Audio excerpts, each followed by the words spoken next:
আমার নাম বকুল। কেউ যখন আমার নাম জিজ্ঞেস করে ছোটোবেলা থেকে বললেই বলে তোমার নামটা খুব সুন্দর। কিন্তু আসলে আমার জীবনটা কি এতটাও সুন্দর? চলেন আমার জীবনের ঘটনাটা আপনাদেরকে শোনাই। আমি যখন ক্লাস 6-এ পড়ি ওই সময়টাতে হঠাৎ করেই কেমন যেন ঘরের পরিবেশটা পরিবর্তন হয়ে গেল। আমরা 3 ভাই বোন, আমরা 2 বোন, আমাদের একটা ভাই। আর আমার বাবা হচ্ছে ছোটোখাটো একটা ব্যবসা করতেন। আমরা ছোট্ট একটা ফ্ল্যাট নিয়ে ভাড়া থাকি ঢাকাতে। খেয়ে পড়ে কোনো রকমে ভালো আছি, কোনো রকমে না ভালোই আছি বলা চলা, অভাব অনটন কখনো দেখি নেই। মা বাবাও দুইজন খুব ভালো সম্পর্ক, সব কিছু খুব সুন্দর চলতেছিল আমাদের জীবন। হঠাৎ করেই আমি যখন ক্লাস 6-এ পড়ি ওই সময়টাতে আমার মনে আছে, আমার মেঝো বোনটা হচ্ছে ক্লাস 4-এ পড়ে, আর আমার ছোটো ভাই তখন একদমই ছোট, মানে 1-1.5 বছর বা 2 বছর হবে বড় জোর, এতটুকু বয়স। ওই সময়টাতে দেখলাম ঘরের মধ্যে কেমন যেন একটা পরিবেশ, মানে ঝগড়াঝাটি লেগে যাওয়া, বাবা ঠিক মতো বাজার করতেন না। তো এগুলো হচ্ছে মা বাবাকে বলতেন আর ঝগড়া লাগতো না দুইজন, আর বাবা হচ্ছে ইচ্ছা মতো মাকে মারতেন। তো আমরা হচ্ছে ছোট্ট 2 রুমের একটা ফ্ল্যাটে থাকতাম। আমরা 3 ভাই বোন হচ্ছে, আমি আর আমার বোন হচ্ছে এক রুমে ঘুমাইতাম। ছোট ভাইটাও মাঝে মাঝে খুশির চোটে আমাদের সাথে ঘুমাইতো, আবার মার কাছে চলে আসতো। মা বাবা একসাথে থাকতেন। তো মা বাবার রুমে প্রায় দেখতাম মায়ের হচ্ছে চেহারার মধ্যে মারের দাগ, বা নানুরা যখন আসতো তখন এগুলো দেখাইতো।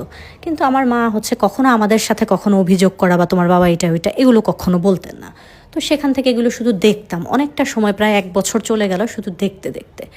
1 বছর পরে জানতে পারলাম যে আমার বাবা অন্য এক মহিলাকে নাকি বিয়ে করছেন, এবং সেটা নিয়ে গত 1 বছর যাবৎ আমাদের ঘরে ঝগড়াঝাটি হয়। প্রথমে তো বাবা মায়ের কাছে বিষয়টা স্বীকার করতেন না যে উনি বিয়ে করছেন, পরবর্তীতে হচ্ছে স্বীকার করছেন, এবং মাও এটা জানতে পারছে। তো মা করছে কি, আমার নানুকে আর খালামণিকে নিয়ে ওই যেই মহিলাকে বিয়ে করছেন, তখন আমি ক্লাস 7-এ উঠছি, ওই মহিলার বাসায় গেছে। যে ওই মহিলাকে বাবা আলাদা বাসায় নিয়ে দিছে, সব কিছু চলতেছে। তো ওখানে গেছে, যাওয়ার পরে এক কথায় 2 কথায় মহিলার সাথে ঝগড়াঝাটি করে মা মনে হয় মহিলাকে একটু মারছে। তো ওই মহিলা আবার বাবা আসছে পরে বিচার দিছে। বিচার দেওয়ার পরে বাবা এসে মাকে ইচ্ছা মতো মারছে। তো পুরো হচ্ছে একদম মানে খুব খারাপ পরিস্থিতি, গালাগালি করা, নোংরা ভাষায়।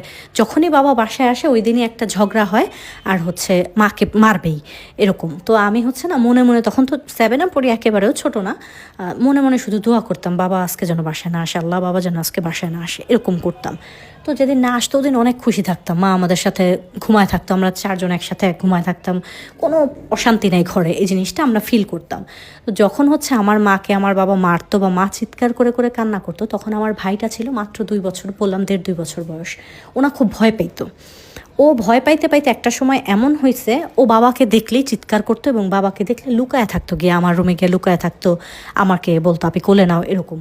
তো ওখান থেকে হচ্ছে আমরা দেখলাম যে আমার ভাইটা কেমন যেন হয়ে যাচ্ছে।